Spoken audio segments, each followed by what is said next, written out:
Hello student, good morning to all. हम पढ़ रहे हैं principles of inheritance and variation, वंशागतिकी और विविधता के सिद्धांत।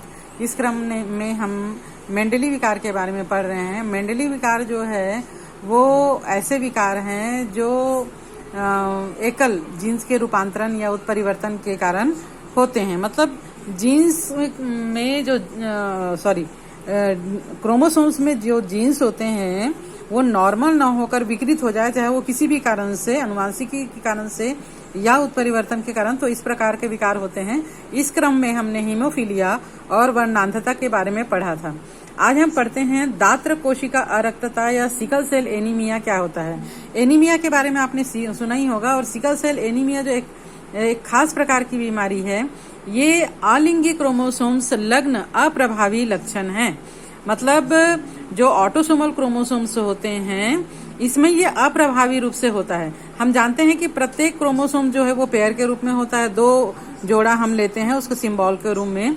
जैसे यहाँ पर अरक्तता के रूप में HB ये जो है वो हीमोग्लोबिन में विकार के कारण होता है। जनरली हीमोग्लोबिन का आकार जो है वो गोल होता है ना। तो हम इसमें कैपिटल H अगर दो इसका जोड़ा लें तो दोनों H जो है वो अगर कैपिटल में रहेगा तो वो प्रभावी है, और अगर एक कैपिटल H है और एक स्मॉल h है तो वो एक जो स्मॉल h है वो अप्रभावी होगा। तो ये क्या है? अप्रभावी लक्षण है।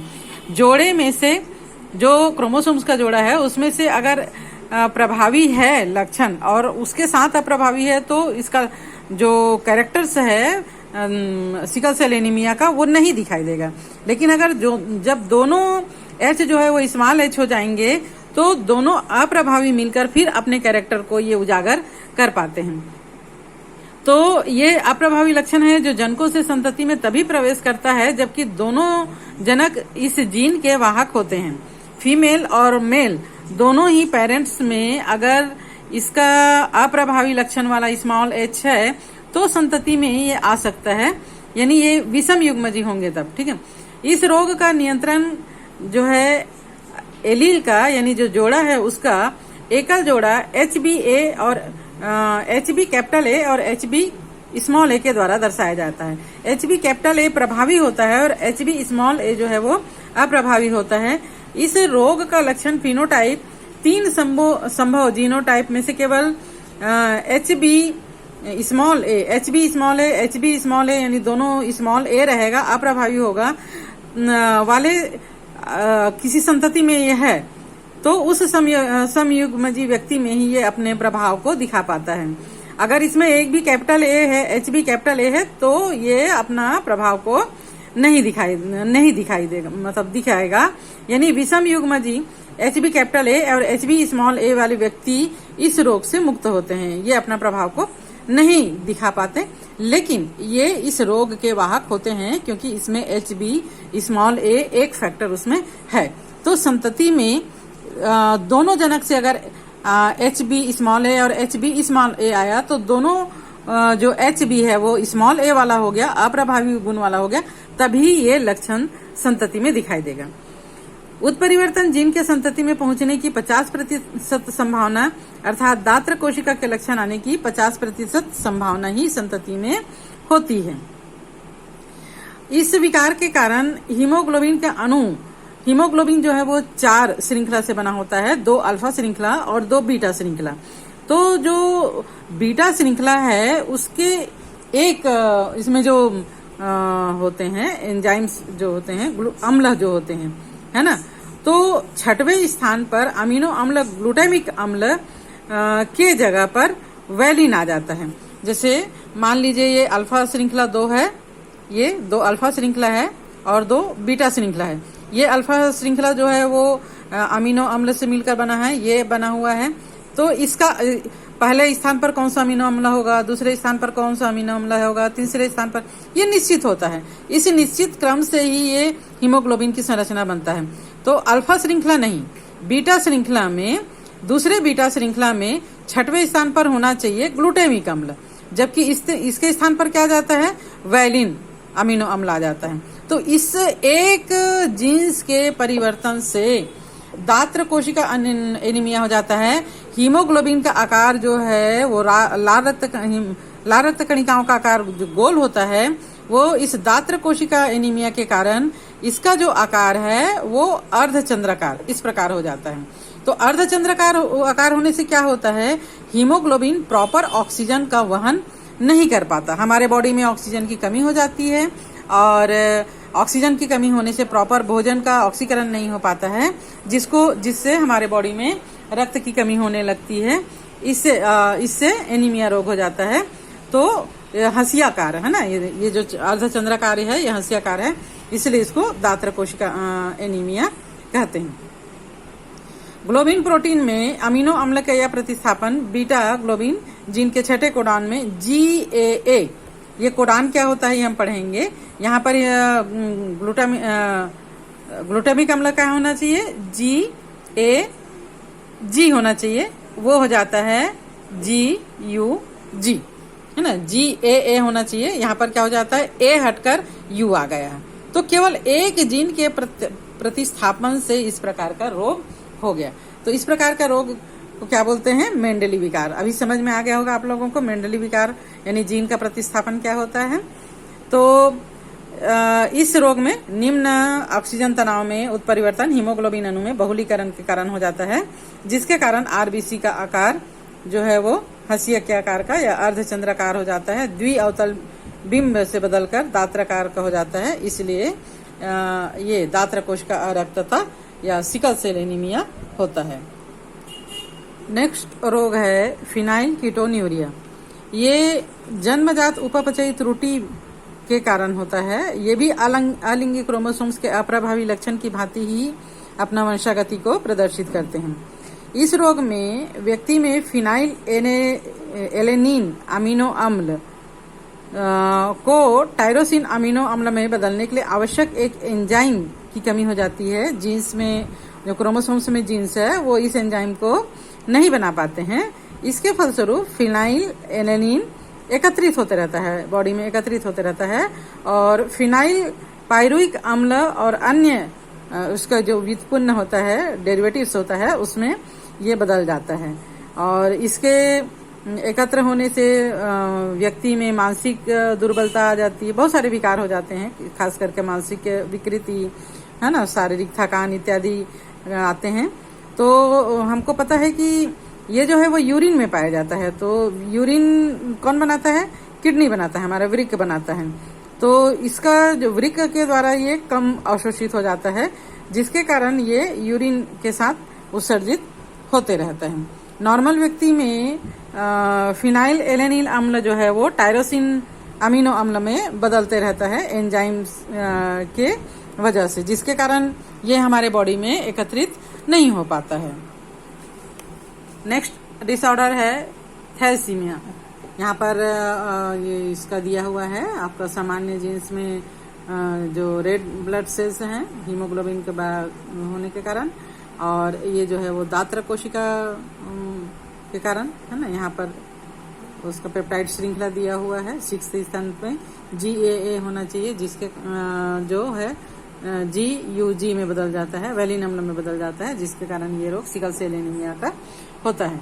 तो हम थैलेसीमिया के बारे में बात कर रहे थे। थैलेसीमिया क्या होता है, ये भी एक अलिंगी क्रोमोसोम संलग्न अप्रभावी जीन का रक्त विकार है, जो ऊतक से संतति को वंशानुगत जनकों से संतति को वंशानुगत प्राप्त होता है।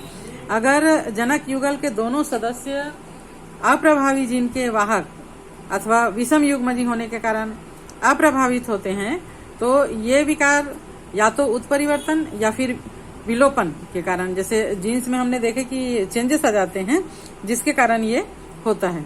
जिनमें हीमोग्लोबिन बनाने वाले जो ग्लोबिन का एक श्रृंखला है, अल्फा और 2 अल्फा श्रृंखला हमने पढ़ा है ना। तो इसके एक के संश्लेषण में कोई कमी आ जाती है, कोई जो बीच का जो श्रृंखला है जीन की श्रृंखला में, इसमें कमी आ जाती है, जिसके कारण इस प्रकार का विकृति होता है। हीमोग्लोबिन का संश्लेषण नहीं हो पाता प्रॉपर रूप से और रक्त अल्पता या एनीमिया रोग हो जाता है।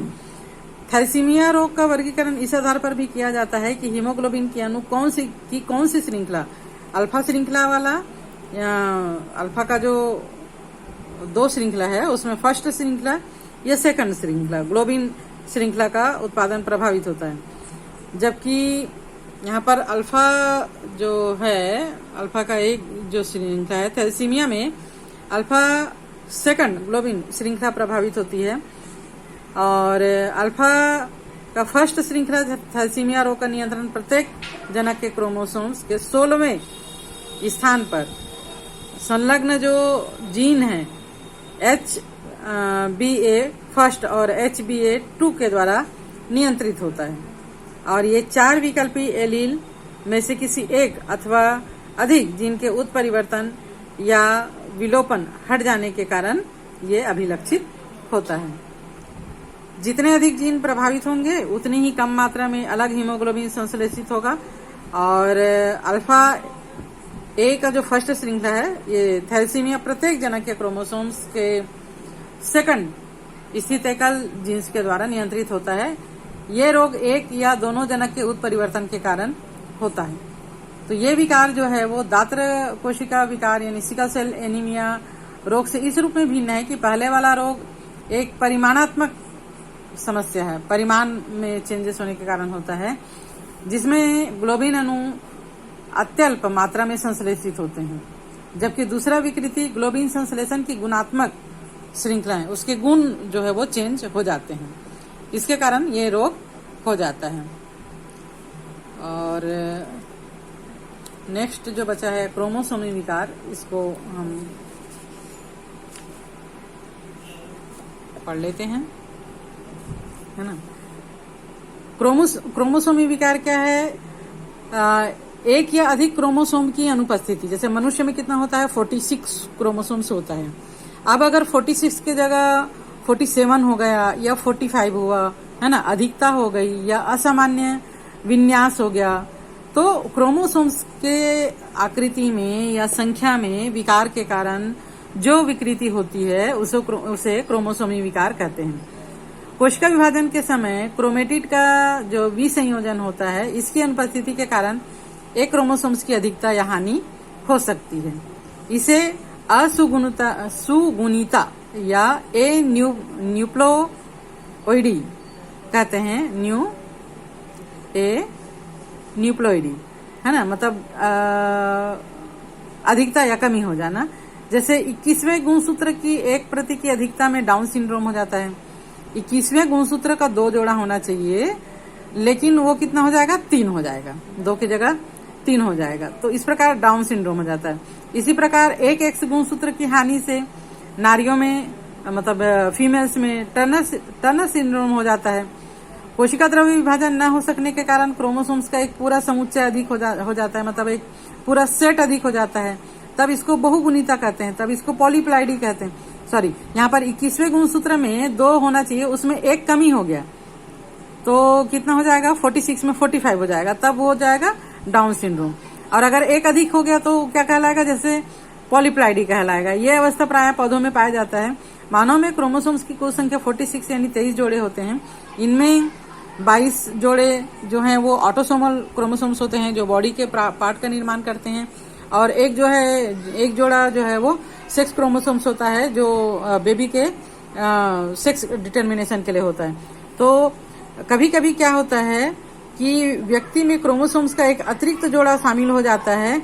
जैसे XX है तो 2X की जगह 3X, XXX हो जाएगा, या 4X हो जाएगा, XXX हो जाएगा, या एक ही X रहेगा, केवल एक X, है ना, अधिकता हो जाएगी या कमी हो जाएगी।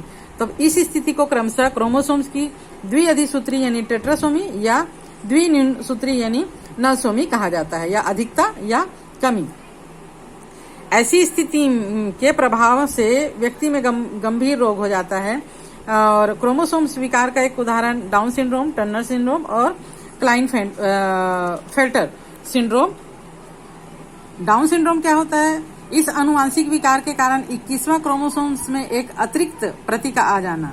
जो 21वां जोड़ा है उसमें 2 क्रोमोसोम्स होना चाहिए, तो उसमें कितना आ जाता है? 3 हो जाता है ना, अधिक हो जाता है।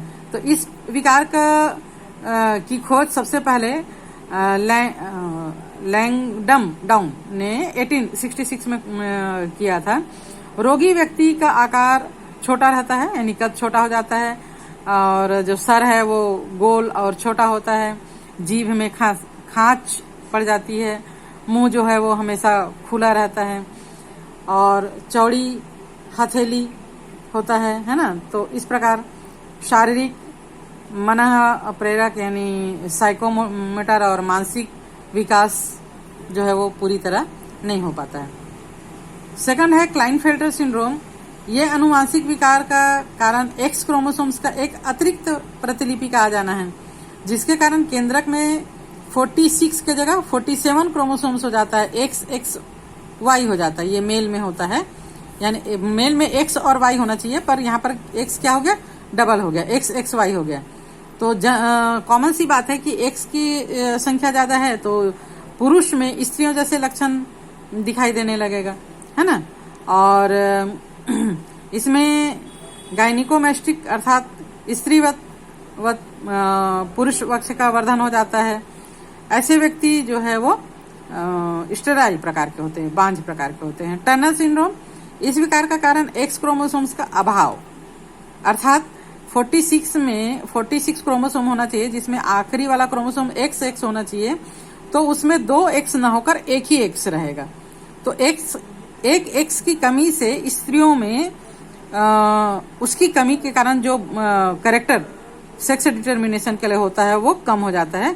तो ऐसी स्त्रियां जो है वो बांझ होती हैं और इनमें अंडाशय जो है वो पूरी तरह परिवर्धित नहीं हो पाता और सेकेंडरी जो कैरेक्टर है वो भी पूरी तरह डेवलप नहीं हो पाता है।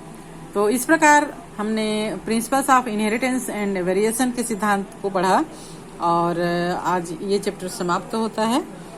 नेक्स्ट डे जो है वो हम नेक्स्ट चैप्टर स्टार्ट करेंगे।